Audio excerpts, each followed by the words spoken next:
Shalom Elohim Besem Hamasiah. Salam sejahtera bagi kita semua. Baik Bapak Ibu, kita siapkan diri untuk kita membaca dan mendengar serta merenungkan firman Tuhan di hari ini. Hari Minggu kita mau datang kepada Tuhan dengan membaca dan merenungkan firman Tuhan. Dan saya ingatkan nanti ada perjamuan kudus ya Bapak Ibu ya. Siapkan elemen perjamuan kudus di rumahmu, hosti dan anggur. Baik, kita siapkan pembacaan di Matius pasal 6 pada ayat 19 sampai dengan 24, hal mengumpulkan harta. Mari kita berdoa sebelum kita membaca, mendengar dan merenungkan firman Tuhan. Mari kita berdoa.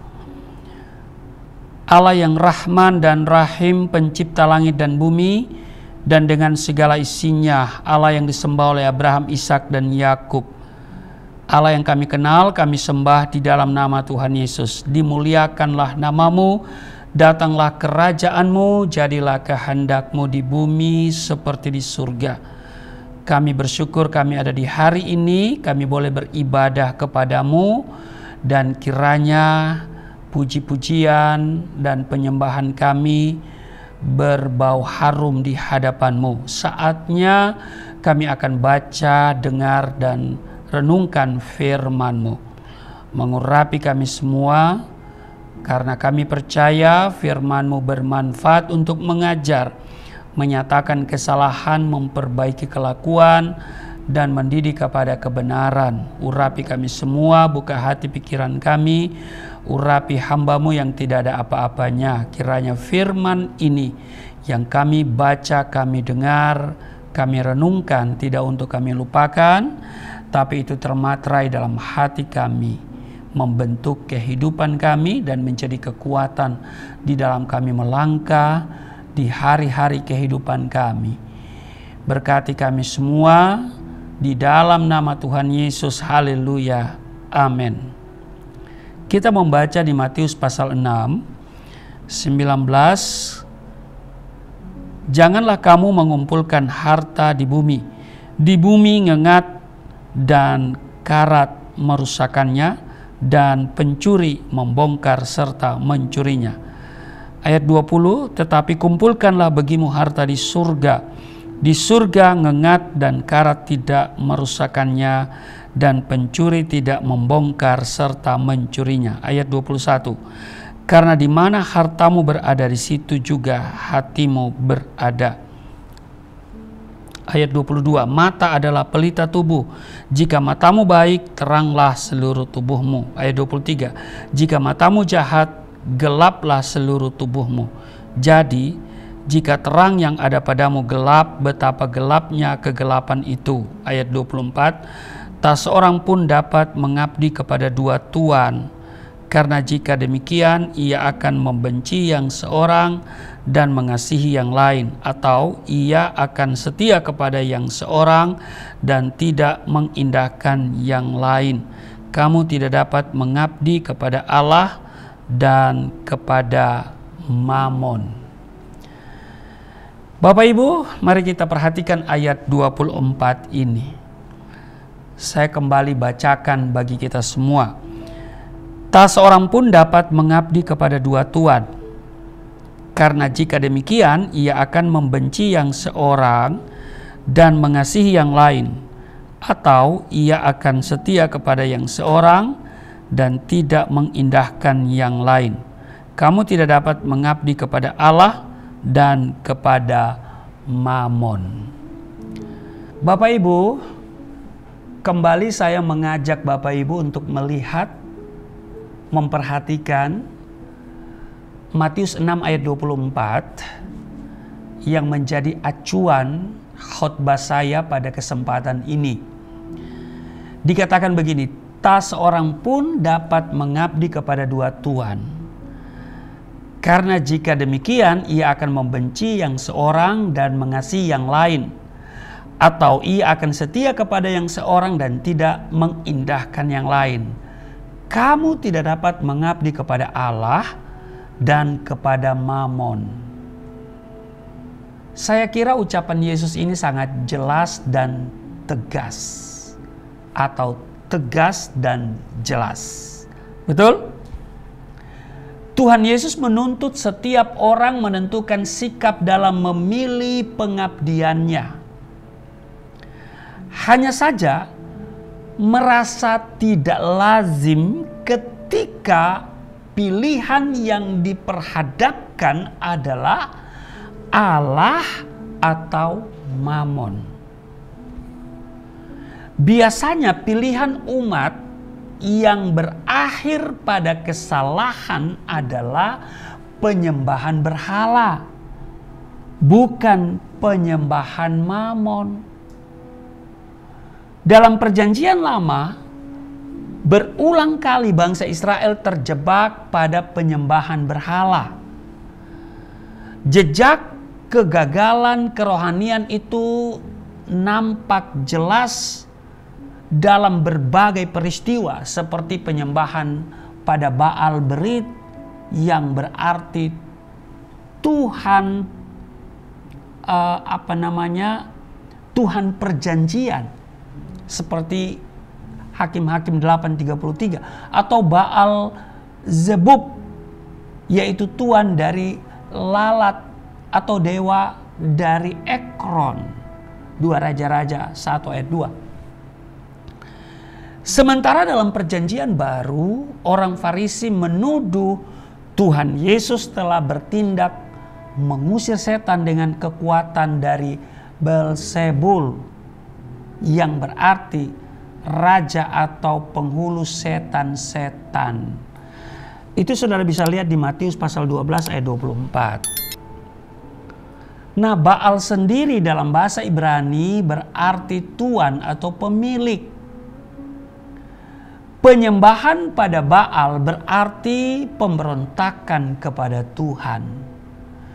Jadi, Israel seringkali gagal untuk taat kepada Tuhan karena jatuh pada penyembahan Baal. Baal mereka jadikan tuan atas kematian rohani mereka. Pilihan atas kebebalan mereka. Karena itu, berdasarkan tradisi kejatuhan Israel, adalah tepat jika Yesus menegaskan pada umat untuk memilih Tuhan atau Baal, bukan Tuhan atau Mamon. Iya kan? Nah, tetapi mengapa kini Tuhan Yesus mengatakan pilihan, ya kan, antara Allah atau Mamon? Menarik kan untuk kita simak. Nah, Bapak Ibu, dalam surat Rasul Paulus kepada Timotius, Rasul Paulus mengingatkan bahwa cinta akan uang adalah akar segala kejahatan. Karena uang telah mengakibatkan orang menyimpang dari kesejatian iman. Saudara bisa lihat itu di 1 Timotius pasalnya yang ke-6 ayat 10. Mereka terjebak jerat uang dan mengabdi kepada menjadi hamba atau menjadi budak uang. Ya kan? Kalau mereka sudah menjadi hamba atau budak uang, berarti mereka sudah mengabdi kepada Mamon, kepada uang. Lalu dalam surat yang kedua kepada Timotius, Rasul Paulus juga mengingatkan bahwa di zaman akhir ini manusia menjadi hamba uang. 2 Timotius pasal 3 ayat 2. Nah, Bapak Ibu, saya mau katakan begini secara tegas. Uang bukanlah dosa. Amin. Sekali lagi, uang bukanlah dosa. Karena uang itu adalah alat pembayaran yang sah untuk transaksi apapun. Kita butuh uang, saudara butuh uang, kita makan butuh uang, kita pergi ke pasar butuh uang, ya kan? Kebutuhan sehari-hari butuh uang. Gereja butuh uang. Ya kan? Pelayanan butuh uang. Saya ke desa-desa, misi ke pedalaman butuh uang. Jadi uang bukanlah dosa. Sekali lagi, uang bukan dosa. Tetapi dengar baik Bapak Ibu, cinta uang apalagi menjadi hambanya uang, itulah yang dosa. Nah, kata mamon berasal dari kata Aram mamona, yang secara umum berarti kekayaan atau keuntungan, dan dalam pemakaiannya mengacu kepada harta atau uang. Memiliki mamon yang banyak bukan masalah. Saudara pingin harta yang banyak, uang yang banyak, nggak ada yang salah dengan itu. Ya kan? Kami pun butuh uang yang banyak supaya paling tidak memperpanjang ruko ini yang nanti akan jatuh tempo sedikit lagi. Dan selalu ada dua hal yang saya katakan membuat jantung berdebar-debar, jatuh cinta dan jatuh tempo. Nah, ya kan? Makin dekat jatuh tempo untuk perpanjangan ruko ini, ya makin berdebar-debar. Jadi makin panjang, makin dekat jatuh tempo selesai kontrak, ya kan? Makin berdebar-debar. Kenapa? Karena belum punya uang. Jadi tentu kami pingin punya uang yang banyak untuk memperpanjang kontrakan ruko ini, atau paling tidak, ya bukan paling tidak, kami punya kerinduan untuk punya 2 unit ruko supaya Yayasan Pelayanan Galilea Indonesia tidak kontrak-kontrak lagi, karena banyak hal yang bisa kami buat untuk pekerjaan Tuhan.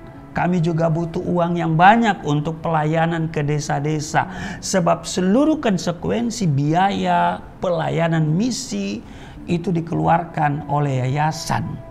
Karena itu kami juga punya kerinduan punya banyak uang. Jadi memiliki mamon yang banyak bukan salah. Iya kan? Yang salah adalah jika menghalalkan semua cara. Iya kan? Masalah jika cara memilikinya tidak benar. Iya kan? Jadi memiliki mamon yang banyak bukan masalah jika cara memilikinya itu benar. Iya kan? Pingin punya banyak uang tapi caranya nggak benar, tipu-tipu, bohong-bohong, ya kan?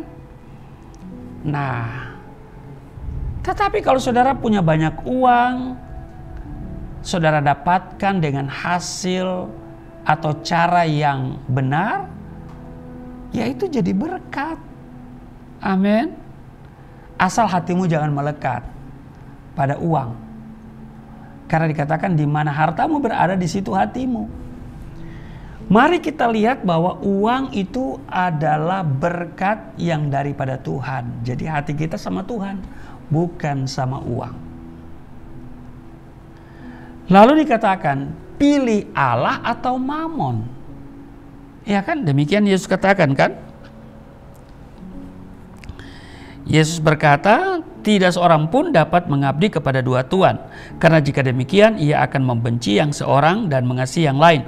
Atau ia akan setia kepada yang seorang dan tidak mengindahkan yang lain. Kamu tidak dapat mengabdi kepada Allah dan kepada mamon. Jadi pilih Allah atau mamon. Allah atau uang. Saudara, pilihan ini tidak berarti bahwa mamon itu salah. Sekali lagi saya clearkan bahwa kalau Allah di dalam Yesus Kristus suruh memilih kita, Allah atau mamon.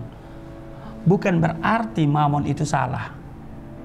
Karena mamon yang kita miliki adalah berkat dari Allah juga. Tetapi memilih mencintai mamon, apalagi menghambakan diri pada mamon, bukan Allah, itulah yang salah, itulah yang dosa. Tuhan Yesus juga memperingatkan kita semua, misalnya kalau kita baca Matius pasalnya yang ke-6 ayat 21, di mana hartamu berada, di situ juga hatimu berada. Jadi, kepada siapa engkau jatuh cinta dan menaklukkan diri, itu adalah pilihan hidup mati. Pertanyaan pilihan ini menunjukkan betapa dahsyatnya akibat yang ditimbulkan oleh mamon. Mengapa mamon dan bukan Baal? Jawabannya karena dalam konteks zaman Perjanjian Baru, Baal dianggap simbol kesesatan dan bernilai rendah di mata umat Israel, khususnya di lingkungan orang Farisi. Orang Farisi yang selalu merasa suci ogah dengan Baal, mencibir Baal. Namun di sisi yang lain mereka sangat mencintai uang. Para imam Israel banyak mengumpulkan uang atas nama ibadah dan persembahan untuk rumah Tuhan. Mereka juga memakai uang untuk mempengaruhi halayak ramai agar sepakat menyalibkan Yesus. Mereka sangat suka mandi uang, menjadi kekasih uang, sekalipun mereka membenci Baal. Di sisi lain, Baal ternyata semakin hari semakin terpinggirkan. Baal terlalu mencolok untuk sebuah kesesatan, sementara mamon sangat halus dan mudah disembunyikan. Seperti Yudas misalnya, yang selalu nampak mencintai orang miskin dan rindu membagikan uang, ternyata sangat mencintai uang dan memakai topeng kemiskinan, ya kan? Karena dia cinta uang, dia menjual Yesus dengan uang. Atau para imam Perjanjian Baru yang selalu mengkhotbahkan kebenaran dan mengajak untuk memberi persembahan, namun menjarahnya, ya dalam tanda kutip ya, menjarahnya untuk kepentingan pribadi dan keluarganya. Di zaman modern, berhala semodel Baal tidak lagi punya tempat. Dia terasa sangat kuno, kurang terhormat. Sementara uang semakin hebat pengaruhnya. Bahkan bisa membuat pengikutnya menjadi orang terhormat dengan cara membeli kehormatan. Dahsyat kan saudara ya? Hebat sekali si tuan mamon itu ya. Sudah terlalu banyak orang yang diantar ke singgasana kekuasaan oleh tuan mamon. Mereka duduk dengan pongah atas jaminan kekuasaan uang. Dan setiap orang yang berada dengan mereka akan menghadapi kehancuran karena jangkauan tuan uang sungguh tak terbatas. Apapun bisa mereka beli, termasuk imitasi cinta, kebenaran, dan keadilan. Dan segala yang mereka inginkan tentunya. Ada banyak orang yang rela berbuat apa saja, memenuhi tuntutan tuan Mamon itu demi izin untuk menjadi pengikutnya. Orang tak segan mempersembahkan korban, termasuk anggota keluarganya, untuk menjadi tumbal kekayaan. Iya kan? Bahkan menjual diri, orang pun rela. Bahkan juga jauh lebih mudah menemukan orang yang rela menjual Allah demi Mamon dibandingkan orang yang melepaskan Mamon demi Allah. Iya toh? Semakin hari dunia semakin menggila, Bapak Ibu. Seturut dengan degradasi moral yang semakin menjadi. Jadi, tidaklah heran jika Tuhan Yesus membuat pilihan antara Allah dan Mamon. Kenyataan ini menggugat kita sebagai orang percaya untuk membuat pilihan yang tepat agar tidak tersesat di buayan maut tuang uang. Di sisi yang lain, semakin panjang pula barisan gereja yang cinta uang.